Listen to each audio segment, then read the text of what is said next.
Thank you.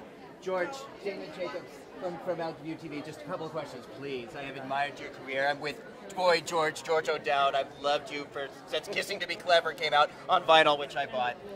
Given that we're here celebrating the changes in diversity in the media, what do you see as some of the better changes in the last 12, 32 years since you've been out in public? Well, I mean, I think really the public, people on the street, are a lot more tolerant, and I think that's a good thing. You know, I think certain parts of the world are still very unsafe for gay people, but I think we have to celebrate the fact that we live in a country, the UK, America, where there is a degree of tolerance that doesn't exist in places like Russia, Uganda, you know, Saudi Arabia, wherever it may be. So I think that's important to remember. And, you know, I'm always struck by how most ordinary people really don't give a shit what you do in bed.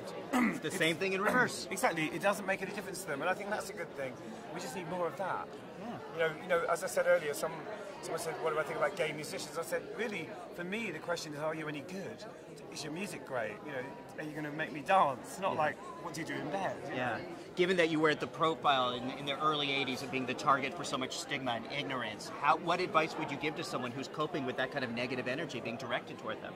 Well, I suppose because I was young, I was a little bit oblivious to what people thought of me. You know, I kind of think when you're in your early 20s, you just sort of think you have this undeniable right to be who you are, so you don't even notice. I mean, I used to get all of those preachers at my gigs, at Culture Club gigs with the posters, but I used to think it was just more attention. I didn't really sort of take it that seriously. I think what you got to do is own what you are.